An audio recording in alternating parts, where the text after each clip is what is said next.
Guys, eto na naman tayo sa mga kalahi namin. Hindi ko alam kung ano na naman yung ginagawa nilang kamay-kamay na naman lahat. Siyempre, kalahi ko yan. O, yan. Sige. Ang saya nyo, di ba? O, kumuha siya ng mantika. O, parang Spider-Man. Akala niya siya si Spider-Man. Yan, medyo okay pa eh. Naintindihan natin paglagay ng harina. Medyo malinis pa yung datingan natin dyan, ha? Ayun na. Wala ng gloves, kamay na lahat. Indian people has the most cleanest hands on earth. Kami po, yung kalahi ko po, kami po yung may pinakamalinis na kamay. Okay lang, kahit saan gamitin, malinis pa rin siya. 99% germ-free. Yan, basag na itlog yan.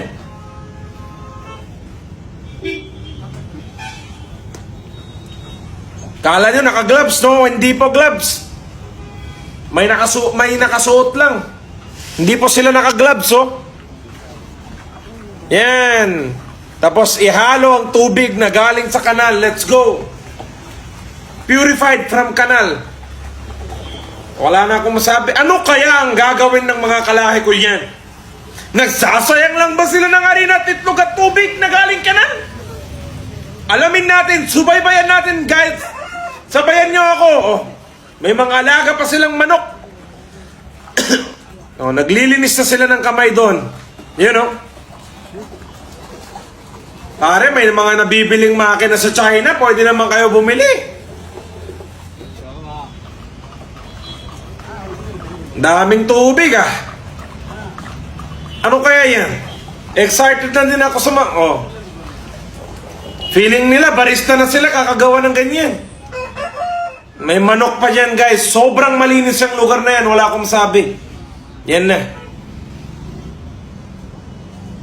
Ano kaya yung ginagawa nila na yan? Sige, kamayin nyo. Oh, hanggang siko na. Hanggang siko na yung isa. Hanggang siko na yung isa, guys. Oh, yun oh. Grabe. Wala na akong masabi. Sobrang malinis talaga sila magtrabaho. 99% germ-free country. Ayan, sige. Abot mo hanggang kilikili mo, Lods. Hindi yun, oh. Hindi mo maabot, eh. Oh, may dumaan pang pulis, pero dead ma lang. Wala lang. Safe yung ginagawa nila, eh. Sobrang malinis kasi ng mga yan. Nero?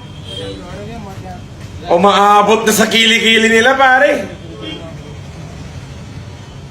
Sobra na yan. Para ayoko na umuwi India yan. Kung ganyan lang din yung pagkain ko to. Hindi ko alam yung pinag-uusapan nila eh. South yung language yata nila eh. Ano na yan? Tengale.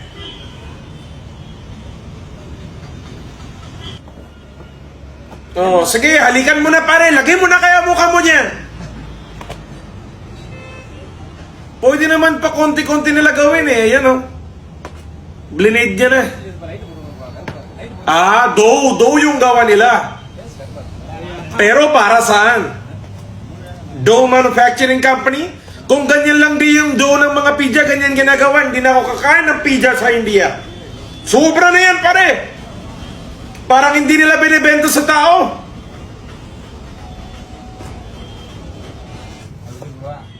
Kilikili mo, Lods. Dropan mo yung secret ingredient natin sa kilikili niya.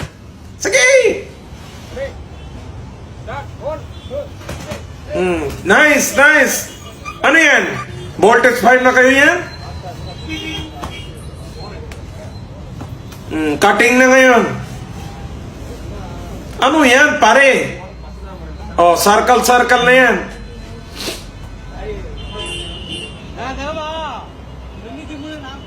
Hindi talaga namin maintindihan yung language niya. Sobra kakaiba yan. Yan na, si Spider-Man. Yan ang spider-web ng Indian. Wala pang kutsara dyan. Oh, like, spread mo lang. Grabe naman, Brad. Finger licking good, mother chod. Sobra na yan. Ano yan, mga pandesal? Ganito din ba yung paggawa ng pandesal sa atin sa Pilipinas? Grabe na yan. Grabe na yan. Sobra na malinis. Grabe, very edible. Gutom na ako yan, ha? Tara, kain tayo. Sobra na yan, pare. Sobra na. Kain na, par. Kain na tayo. Tara na.